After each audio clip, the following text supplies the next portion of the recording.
আবু সাইদ হত্যা মামলার অভিযোগ আমলে নিলেন ট্রাইব্যুনাল। বেরোবির সাবেক ভিসি প্রক্টর সহ ২৬ আসামির বিরুদ্ধে পরোয়ানা। এনবিআরে অচল অবস্থার অবসান, কাজে ফিরলেন কর্মকর্তারা। বন্দরগুলোতে কর্মযজ্ঞ শুরু হওয়ায় কাটছে কন্টেইনার জট। এনবিআর কর্মকর্তাদের বিরুদ্ধে দুদকের অনুসন্ধান স্বপ্রণোদিত, বললেন অর্থ উপদেষ্টা। সংশ্লিষ্টদের কাজে মনোযোগ দেওয়ার আহ্বান। এবং বায়ু দূষণ রোধে মধ্য দীর্ঘমেয়াদী পরিকল্পনা নিয়েছে সরকার, জানালেন পরিবেশ উপদেষ্টা। সড়কে মেয়াদ উত্তীর্ণ গাড়ির বিরুদ্ধে শিগগিরই অভিযান।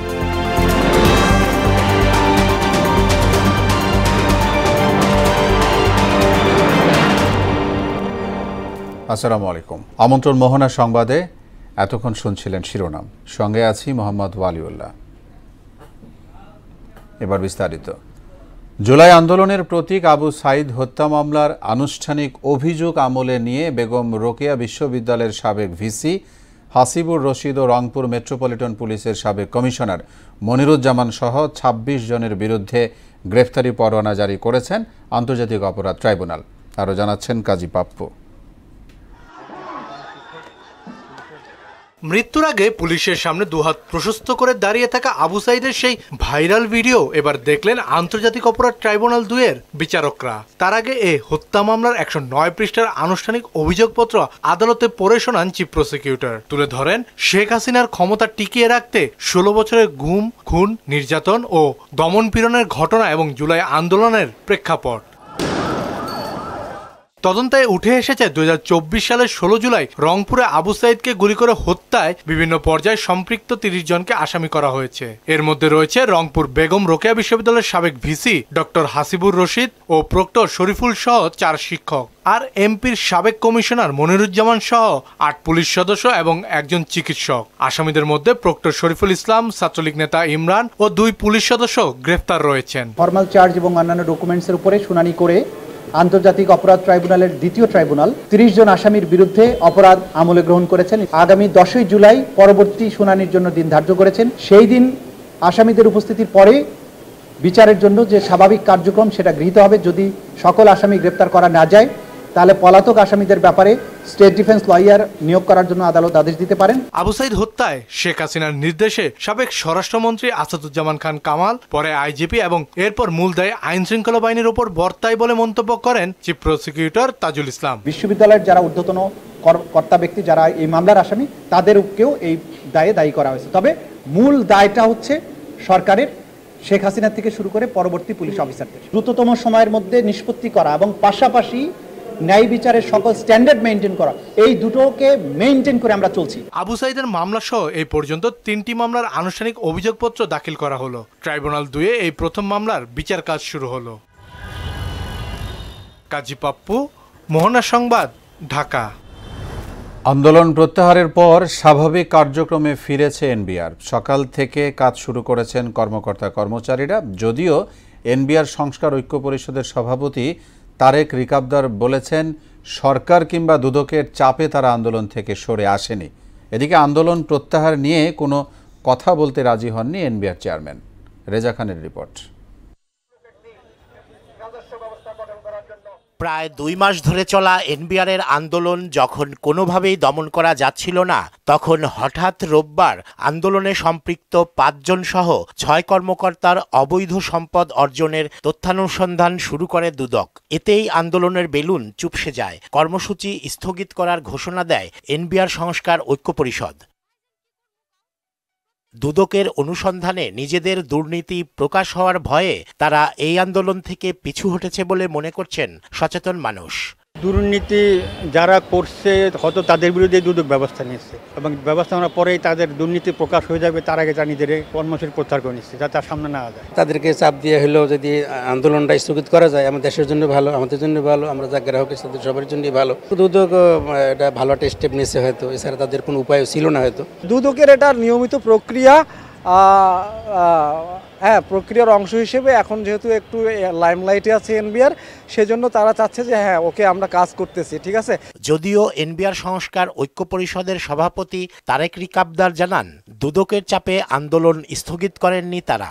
দুদকে তলব করার পরেই আন্দোলন প্রত্যাহার করা হয় নাই, আপনারা দেখেছেন। এখানে তো চাপের বিষয় না, আমরা এই বিষয়টা জেনেছি আমরা পরে, আপনারা দেখছেন আমাদের উপর দিয়ে কত বড় ঝড় গেছে। আর আন্দোলন স্থগিত হওয়ায় পরিস্থিতি স্বাভাবিক হয়েছে বলে জানান এনবিআর চেয়ারম্যান আব্দুর রহমান খান। সরকার একটা এদেরকে দিয়ে একটা চাপ প্রয়োগ করায় কি এটা করলো কিনা, এটা জনমনে একটা প্রশ্ন স্যার। এটা নিয়ে আমি কথা বলতে চাই না, এটা আমাদের এরিয়া না, এটা আমার সাবজেক্ট না। এসেনশিয়াল সার্ভিস ডিক্লেয়ার করা হয়েছে, কত আর কেউ বসে থাকতে পারবে না, মানে উনি সবাইকে কালকে থেকে শুরু করছে কাজ করা। এদিকে আন্দোলন বন্ধ হওয়ায় কাজে গতি ফিরেছে বলে জানান এনবিআর কর্মকর্তারা। রেজা খান, মোহনা সংবাদ, ঢাকা। এদিকে এনবিআর কর্মকর্তাদের কর্মবিরতি কর্মসূচি প্রত্যাহারের পর চট্টগ্রাম বন্দর ও অভ্যন্তরীণ কন্টেইনার ডিপো আইসিডির কার্যক্রম পুরোদমে চালু হয়েছে। একই সঙ্গে কাস্টমস কর্মকর্তারা বন্দর ও আইসিডির কার্যক্রম যোগ দেয়ায় রপ্তানি পণ্যের পরিবহনও পুনরায় শুরু হয়। সকাল থেকেই কাস্টমস হাউজে আমদানি রপ্তানি প্রক্রিয়া স্বাভাবিকভাবে চলতে দেখা গেছে।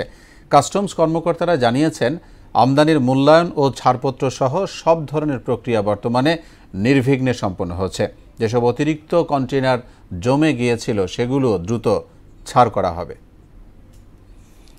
সরকারি হস্তক্ষেপে নয়, স্বপ্রণোদিত হয়েই এনবিআর কর্মকর্তাদের বিরুদ্ধে দুদকের অনুসন্ধান চলছে বলে জানালেন অর্থ উপদেষ্টা ডক্টর সালেউদ্দিন আহমেদ।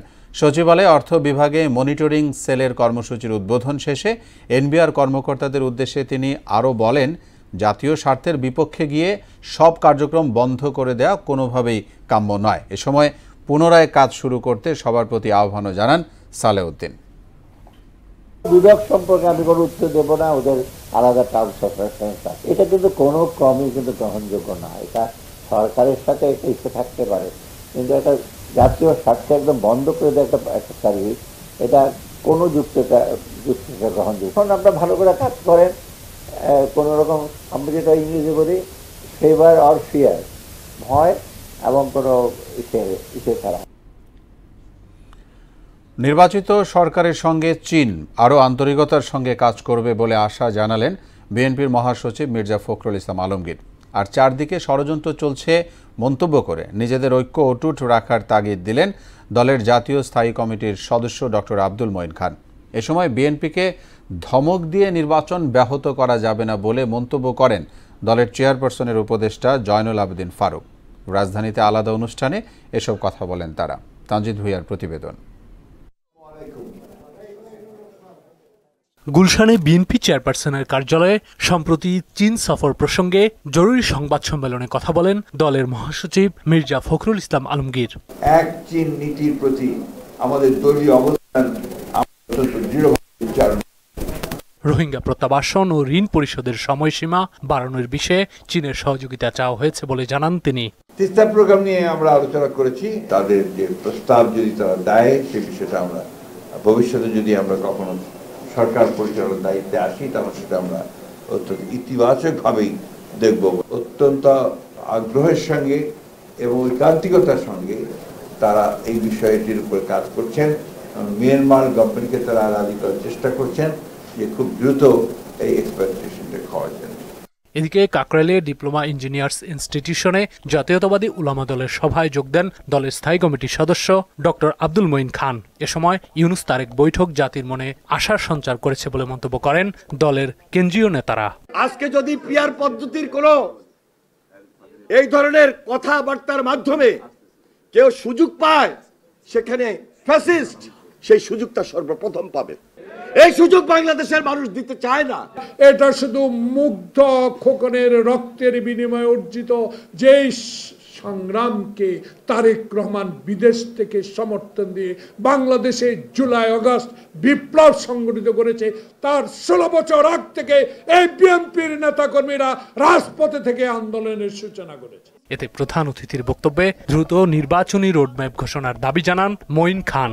আজকে অনেকে বাংলাদেশের মালিক হয়ে গিয়েছে এমন একটা ভাব দেখতে পাচ্ছি। বিএনপির 50 লক্ষ নেতা কর্মীকে আসামি করে সেই 1 লক্ষ মামলায় আসামি করে তাদের পেছনে পুলিশ লেলিয়ে দেওয়া হয়েছে। আগামী দিনে দেশ গঠনে নানা চ্যালেঞ্জ রয়েছে উল্লেখ করে নিজেদের ঐক্য ধরে রাখার আহ্বান জানান তিনি। গণমানুষের যে প্রতিবাদ তার চূড়ান্ত পর্যায়ে সৃষ্টি হয়েছিল 2024-এর জুলাই এবং আগস্ট। তানজিদ ভুইয়া, মোহনা সংবাদ, ঢাকা। শেখ হাসিনাকে আশ্রয় দেওয়ার প্রতিবাদ ও তাকে ফেরত দেওয়ার দাবিতে 6 আগস্ট ঢাকাস্থ ভারতীয় দূতাবাস ঘেরাও সহ মাসব্যাপী কর্মসূচি ঘোষণা করেছে জাতীয় গণতান্ত্রিক পার্টি জাগপা।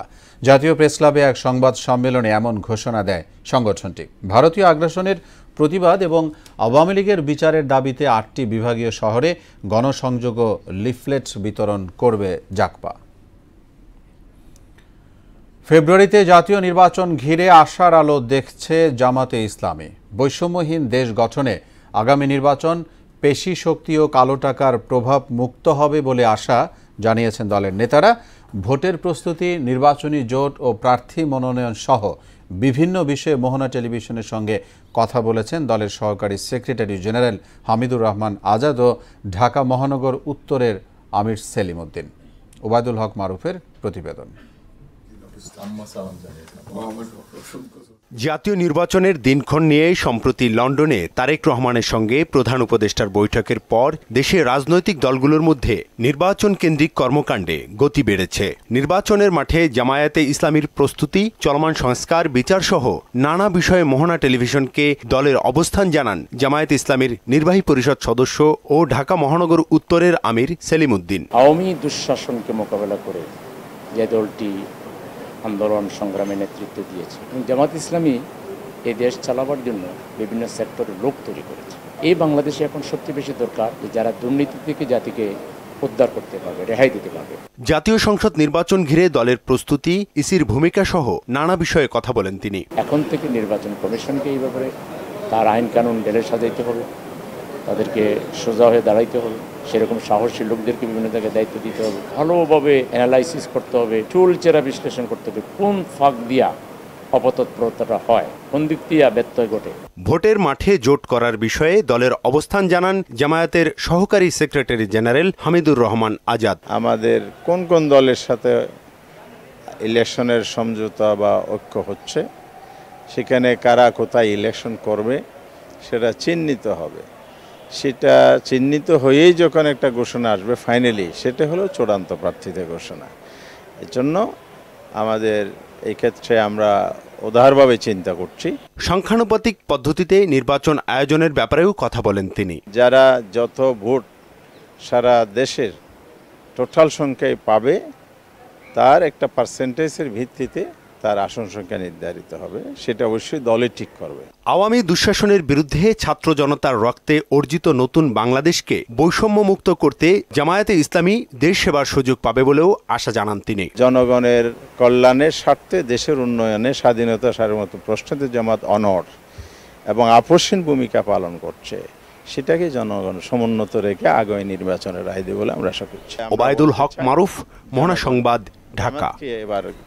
বায়ু দূষণ রোধে মেয়াদ উত্তীর্ণ গাড়ি পর্যায়ক্রমে সড়ক থেকে তুলে নেওয়া হবে বলে জানিয়েছেন পরিবেশ উপদেষ্টা সৈয়দা রিজওয়ানা হাসান। বলেছেন, বিআরটিএকে সঙ্গে নিয়ে শিগগিরই লক্কর ঝক্কর বাসের বিরুদ্ধে অভিযান পরিচালনা করা হবে।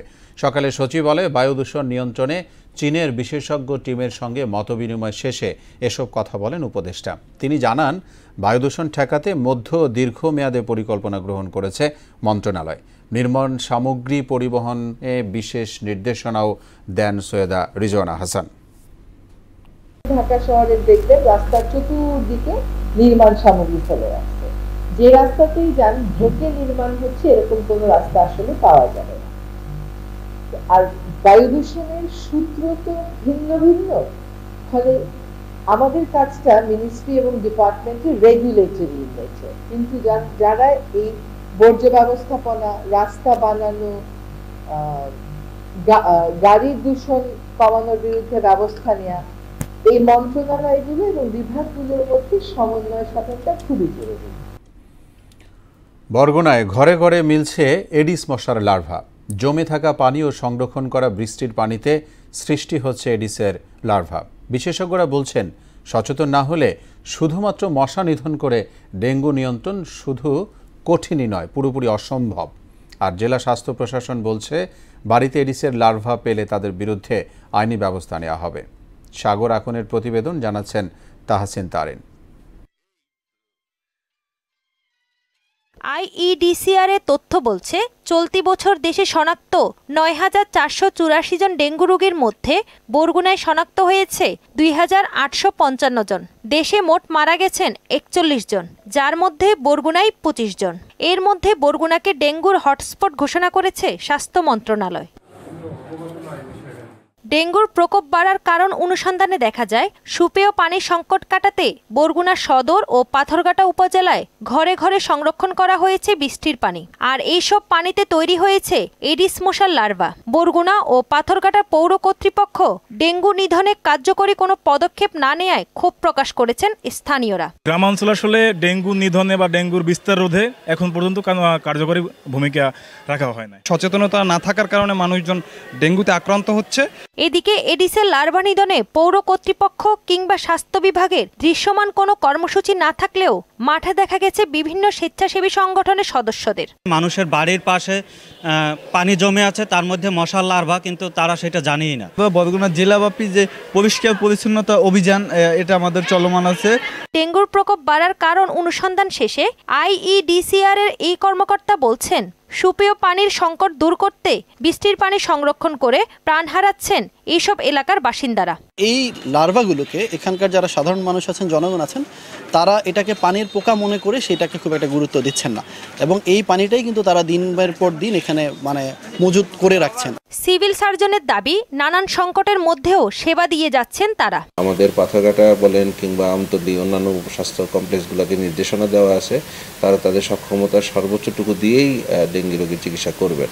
জেলা প্রশাসক বলছেন পৌর প্রশাসকদের সমন্বয়ে জোরদার করা হবে মশক নিধন কার্যক্রম। পানি সংরক্ষণের সঠিক উপায় অবলম্বন না করলে আনা হবে আইনের আওতায়। কিভাবে এটা রেইনওয়াটার হারভেস্ট করলে এই লার্ভিসেট থেকে উদ্ধার পাওয়া যাবে সে বিষয়ে আমরা কিন্তু তাদেরকে যথেষ্ট পরিমাণে সচেতন করার উদ্যোগ নিয়েছি। যদি তারা না শুনে এরপরেও, তাহলে যে আইনগত যে ব্যবস্থা, সেই ব্যবস্থা আমরা ছোটখাটো কিন্তু নিচ্ছি। অবিলম্বে মশক নিধনে কার্যকর পদক্ষেপ দেখতে চান স্থানীয়রা। তাহসিন তারিন, মোহনা সংবাদ। মোহনা টেলিভিশনের প্রধান বার্তা সম্পাদক আব্দুর রৌফের বাবা আব্দুল হাই মারা গেছেন। হৃদরোগে আক্রান্ত হয়ে ময়মনসিংহ মেডিকেল কলেজ হাসপাতালে মারা যান তিনি। মৃত্যুকালে তার বয়স হয়েছিল ৯৫ বছর। বার্ধক্যজনিত নানা সমস্যায় ২ সপ্তাহ আগে আব্দুল হাইকে হাসপাতালে ভর্তি করা হয়। সকালে নিবিড় পরিচর্যা কেন্দ্রে চিকিৎসাধীন অবস্থায় মারা যান তিনি। বাদ আসর মকজুলুল উলুম মাদ্রাসা প্রাঙ্গণে জানাজা শেষে তাকে খাগডহর পারিবারিক কবরস্থানে দাফন করা হয়। লঘুচাপের প্রভাবে উপকূলীয় জেলাগুলোতে সকাল থেকে শুরু হয়েছে মাঝারি বৃষ্টিপাত। পটুয়াখালী সমুদ্র বন্দরে ৩ নম্বর এবং নদী বন্দরগুলোতে ১ নম্বর সতর্ক সংকেত দিয়েছে আবহাওয়া অফিস। একই সঙ্গে মাছ ধরার ট্রলারগুলোকে নিরাপদে থাকার নির্দেশ দেওয়া হয়েছে। ৪৫ থেকে ৬০ কিলোমিটার বেগে ঝড়ো হাওয়া বয়ে যাওয়ার আশঙ্কায় পটুয়াখালী সহ ৮টি নদী বন্দরকে সতর্ক থাকতে বলেছে আবহাওয়া দপ্তর। দেশের বাইরের খবর। ইসরায়েলি বর্বর হামলায় গাজা জুড়ে গত ২৪ ঘন্টায় প্রাণ হারিয়েছে আরও ৭২ জন। এদের মধ্যে ত্রাণ সংগ্রহ করতে গিয়েও নিহত হন অনেকে। এদিকে গাজায় অস্থায়ী যুদ্ধবিরতি নিয়ে আলোচনা হয়েছে ইসরায়েলি সরকার ও তাদের সেনাবাহিনী। তবে এর মাঝেও উত্তর গাজায় বড় ধরনের সামরিক অভিযানের প্রস্তুতি নিচ্ছে ইসরায়েল। বিস্তারিত কাজী শাহরিনের ডেস্ক রিপোর্টে। গাজায় থামছেই না ইসরায়েলি বর্বরতা। ফিলিস্তিনিদের ওপর একের পর এক প্রাণঘাতী হামলা চালিয়ে যাচ্ছে নেতানিয়াহু সেনারা। আশ্রয় কেন্দ্রের বাসিন্দা সহ ত্রাণপ্রার্থী ক্ষুধার্ত মানুষের ওপরও গুলি চালিয়ে এক অমানবিক পরিস্থিতি তৈরি করছে ইসরায়েল। এতে গেল ২৪ ঘন্টায় প্রাণ গেছে ৭২ জনের, আহত হয়েছে বহু মানুষ। আহতদের মধ্যে শিশুর সংখ্যা বেশি বলে জানিয়েছে স্বাস্থ্য মন্ত্রণালয়। গাজার মেডিকেল সূত্র জানিয়েছে রোববার ভোর থেকে শুরু হওয়া ইসরায়েলি হামলায় শুধু গাজা শহর ও উত্তরের অংশেই প্রাণ হারিয়েছে অন্তত ৪৭ জন।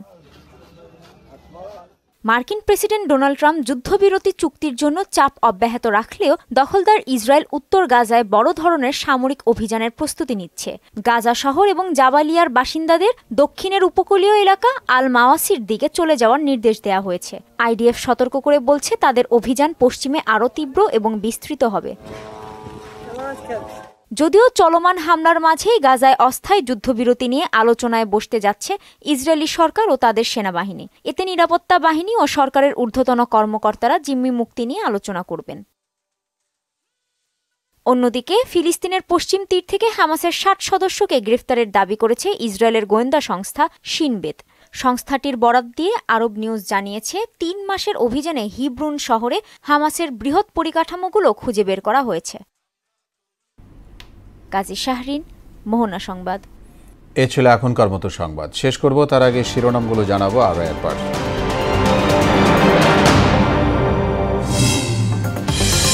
আবু সাইদ হত্যা মামলার অভিযোগ আমলে নিলেন ট্রাইব্যুনাল। বেরোবির সাবেক ভিসি প্রক্টর সহ ২৬ আসামির বিরুদ্ধে পরোয়ানা। এনবিআরে অচল অবস্থার অবসান, কাজে ফিরলেন কর্মকর্তারা। বন্দরগুলোতে কর্মযজ্ঞ শুরু হওয়ায় কাটছে কন্টেইনার জট। এনবিআর কর্মকর্তাদের বিরুদ্ধে দুদকের অনুসন্ধান স্বপ্রণোদিত বললেন অর্থ উপদেষ্টা। সংশ্লিষ্টদের কাজে মনোযোগ দেওয়ার আহ্বান। এবং বায়ু দূষণ রোধে দীর্ঘমেয়াদী পরিকল্পনা নিয়েছে সরকার, জানালেন পরিবেশ উপদেষ্টা। সড়কে মেয়াদ উত্তীর্ণ গাড়ির বিরুদ্ধে শিগগিরই অভিযান। সবাইকে আবারও শুভেচ্ছা। পরবর্তী সংবাদ রাত ৯টায়। এর আগে সন্ধ্যা ৭টায় দেখবেন সংবাদ এক নজরে। মোহনার সবশেষ খবর জানতে ভিজিট করুন www.mohana.tv। সংবাদ দেখতে পারেন ফেসবুক ও ইউটিউবেও। এতক্ষণ সঙ্গে থাকায় ধন্যবাদ সবাইকে।